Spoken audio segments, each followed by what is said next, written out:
And joining me now from a bomb shelter in Ukraine in Kiev is Elena Gibbs. Thank you very much for being with me. Just describe what it's like to be in this bomb shelter right now. How are things for you? I understand you've got 3 children as well with you. Well, ladies and gentlemen, I have never expected to be in this kind of situation. It feels absolutely surreal. I have to be quiet because those terrorists might hear us. And even when I'm saying it, I still cannot believe that I'm in real danger. Like, it's so surreal, absolutely. Now just imagine, like 3 days ago, I had just a normal life. I took my child to school, another one to kindergarten, and everything was absolutely normal, like absolutely fine. And all of a sudden, all these bombs are falling on my country for no reason at all. And I have a feeling that the world is like watching us.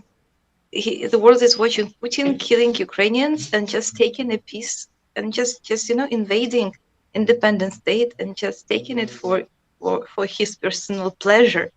Even Russians do not need this war.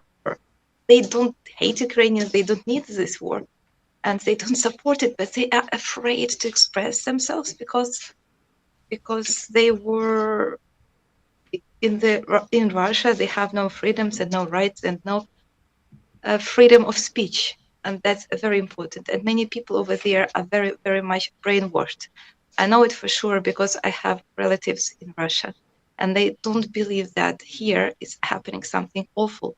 They watch Russian TV and they think it's like, Putin is hitting only military bases. But I mean, on these military basements, our men and women are working, and civilians are injured and killed too. And basically, all our country is just destroyed. I can see how he is just destroying my country. And he was saying we will not be killing civilians, and now civilians are obviously killed. And if they are not killed directly, we are killed psychologically, and we are suffering. And women are given birth in the bomb shelters like this, like this, for example. Yes. So can you imagine? It's surreal. It's like it shouldn't be happening. But Olena, we how should many other people realize are that with you? it is happening, and we should act to stop it. Yes, sorry. How many other people are with you right now in this bomb shelter? Well, right now we don't have many people because I believe many people tried to escape and run away already. So people who stay right now in this bomb shelter, they are the most crazy people because they decided to stay because Kiev is my home and we are not going to run away. We are getting reports, of course, of tens of thousands of Ukrainians crossing the border to Poland. Why have you chosen to stay with your 3 children? Quite a complicated question.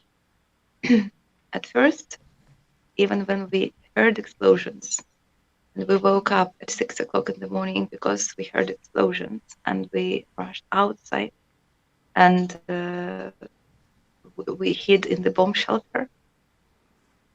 We believed that these explosions are not many, they are far away, and like everybody was saying, stay calm, stay where you are, and like if needed, you will be evacuated like safely, like in the civilized world.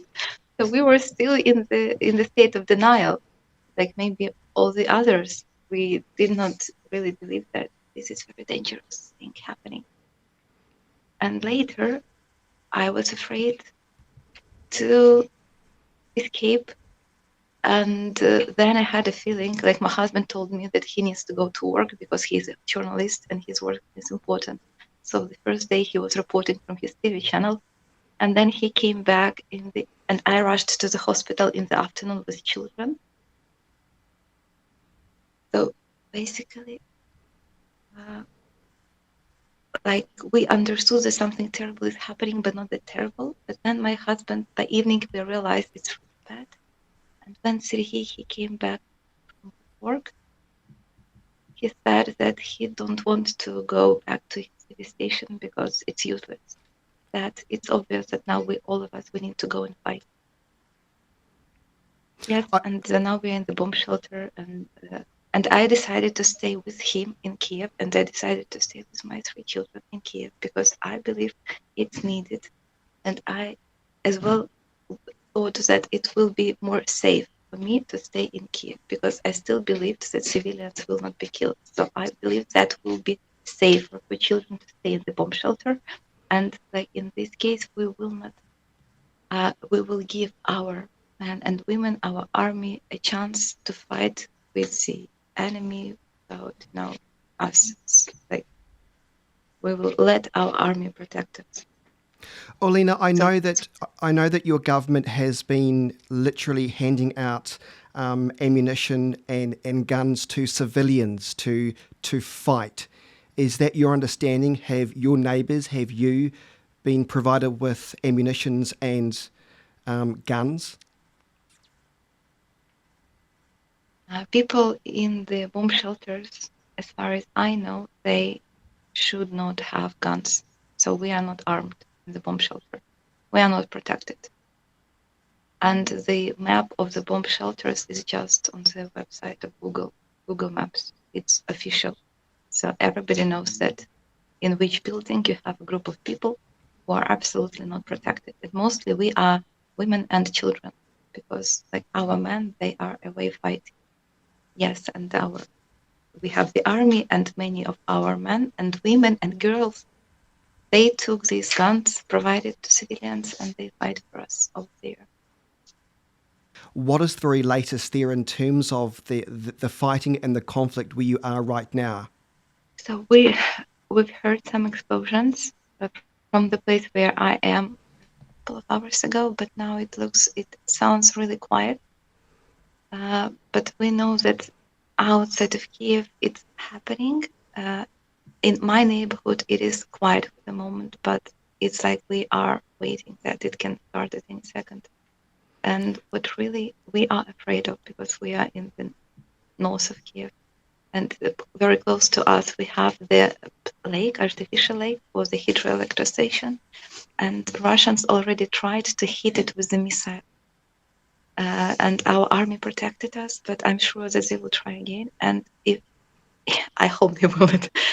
If they hit the dam, in this case, there will be the real tsunami in Kiev, and Kiev will be like just taken by tsunami, and all the villages down the stream of the Dnieper River will be destroyed. And it's a very scary situation because you don't know what is in his mind. He can do, Putin, whatever he wants, because obviously he realized that Ukrainians will not surrender, that we will fight till our last blood, and he decided just to burn Ukraine, just to kill all Ukrainians, because he will not be able to control us. And now he understands that he's in the trap and all the world is against him. So he will continue killing us until he is stopped. Ukrainians are a very brave nation. We really love our freedom and we will fight. But I'm afraid we need some help. Not only the arms, but people to help. Olena, let's talk about that help. When you're in this bomb shelter right now, do you feel like the international community is doing enough, or what do you want to see them do? Yeah, I really appreciate what international community is doing, all these protests and financial sanctions. But I understand that these are a lot of efforts, but nobody wants to have dirty hands or something. Like people want to keep respecting some international laws and be civilized. But guys, Putin is not a civilized person at all. He violated all the international laws. So why do we pretend that everything is fine and we can discuss some questions with somebody? If you're afraid of the Third World War and nuclear attack, this guy is absolutely crazy. It can start the war already started. It just started from Ukraine, like it happened 75 years ago from Poland and Germany. And the guy can press the button at any time, even now. So why don't we stop him immediately and collectively? This crazy tyrant who is basically doing nonsense on our planet. This is huge what is happening. It's really huge. It's happening in the middle of Europe. So yes, I think that NATO should react, like accumulate all the resources and just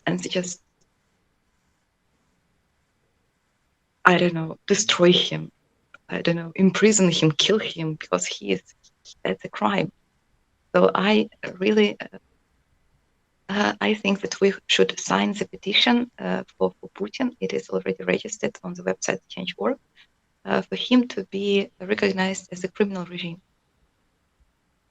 And yeah, we should act very fast, because every minute our people are dying here in Ukraine.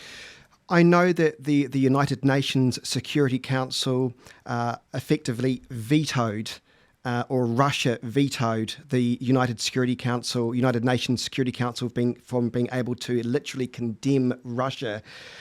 What do you think the likes of the UN should be doing right now? For me, it sounds funny, like Russia vetoes. I mean, how can you sit at the table with a person who is humiliating you and who is lying to you all the time? And it's obvious, it happened so many times.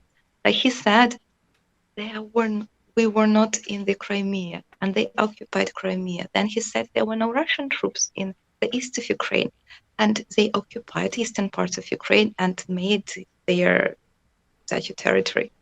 And then he said that we have just military training. We will never invade. We do not plan to invade. Don't escalate. And the world was so careful not to escalate the situation.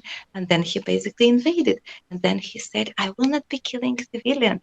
And now we have missiles who fly directly into the hospitals.